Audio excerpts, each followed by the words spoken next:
But come think of it, they probably will be in some kind of little uniform. Bet they will. They will. And they'll have them marching down, and pretty soon they'll be goose stepping.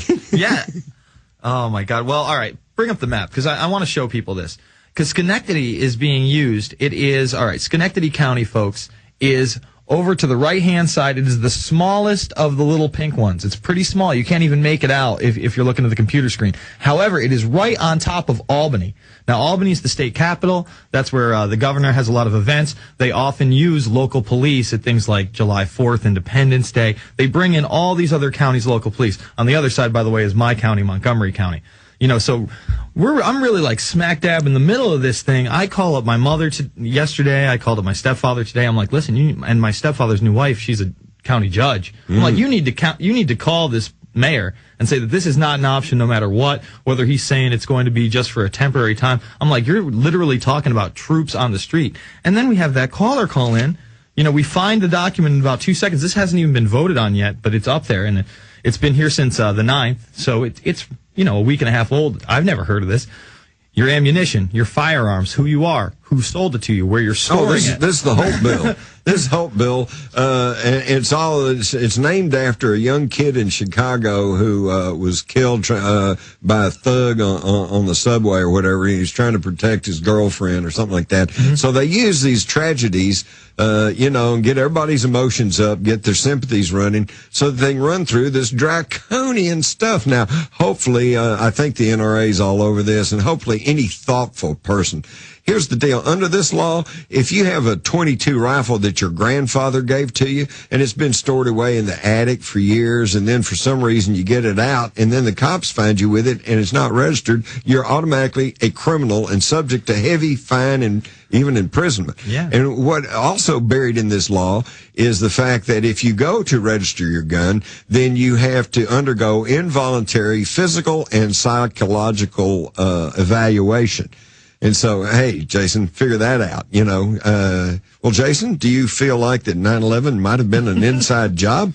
Well, yeah, the evidence points that way. Oh, well, listen, we're going to have to send you along for further psychological evaluation. And by the way, we've got some Prozac we need to put you on. Oh, my God. So we can see where this is going now. I would think that like on this Holt bill and on some of the stuff they're proposing in Congress, hopefully cooler heads will prevail, and they'll gut a lot of that, and they'll cut out a bunch of the more, egregious stuff. But the problem is they're still making another step ahead, and then next year will be another step, and a couple of years will be another step. And the next thing you know, we're going to be in a 1984 Orwellian anthill socialist society, and everybody's going to be scratching their head and saying, how did we get here? Mm-hmm. And folks, whoever's listening out there, I'm going to tell you, we're going to get there because nobody's paying attention out there. Okay? Yeah, absolutely. I mean, we're talking about this right now here on this Friday night, and I guarantee you half the town is down on 6th Street partying. Well, yeah, absolutely. And you know Which is great, but... Yeah, there's a time and a place. All right, it's the 20th today. This gets voted on in my community 4 days from now.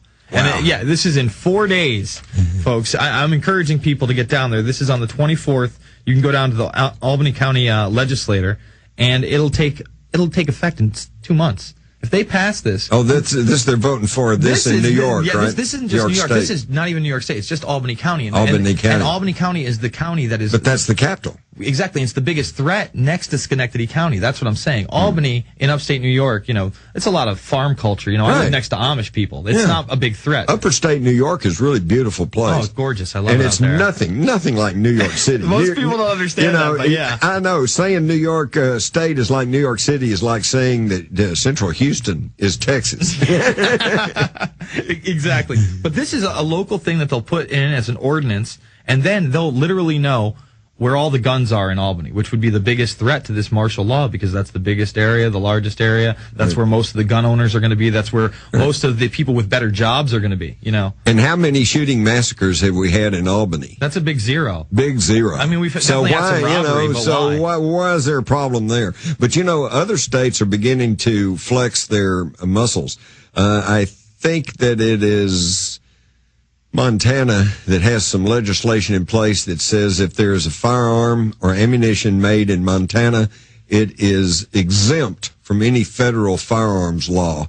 And folks, this is the type of thing we need to do. We just need to regain our control over our local communities and do what is necessary and what is right and what is proper without losing every one of our liberties. And yeah, I think that's why, Campaign for Liberty is actually targeted on this My Act document that you guys talked about today. It's because that is exactly what that's dedicated to. It's having a government for and by the people again. In other words, you run for city council, you run for your local mayor, you run for your congressional district seat. All right, we're going to come back with your phone calls. It's 866-582-9933. Jim Marrs in studio, the great author and lecturer. Back after this, prisonplanet.tv, Infowars.com.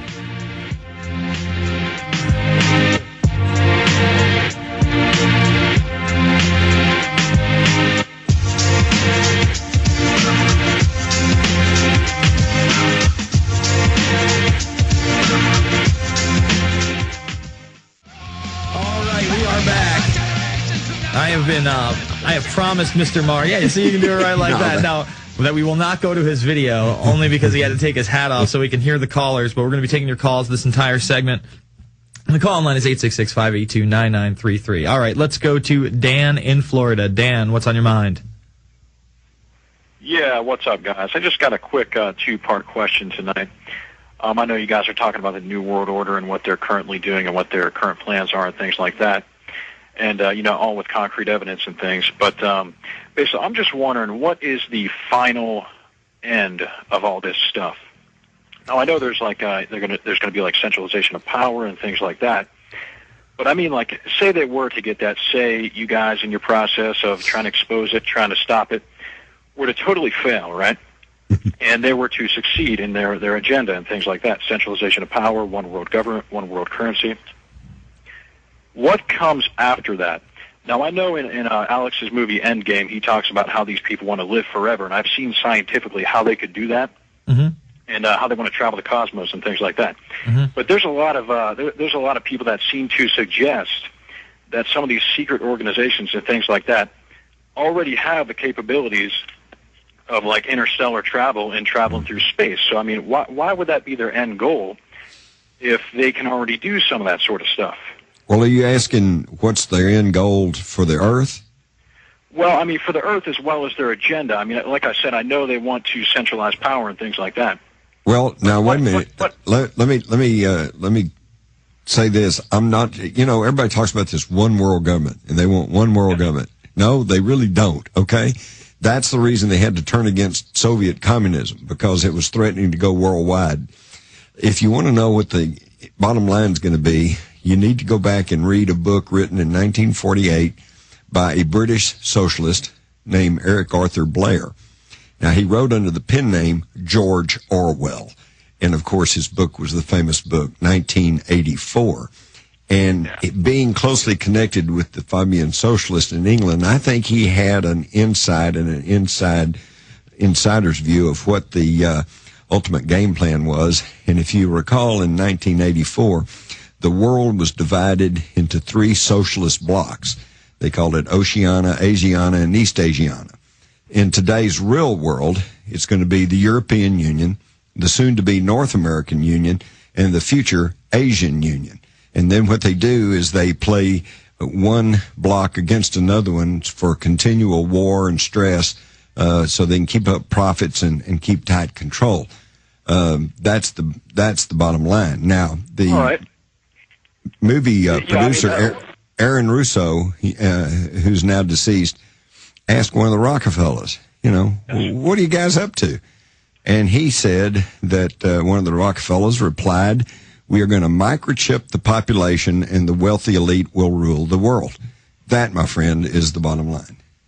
So, what comes after that, though? I don't really understand. Well, this is what I think they want to do. First of all, you talked about how they want to, they can already maybe travel the stars. They want to be public with it. And I don't think they can do that with a large population that's not under their control. We're not all chipped yet.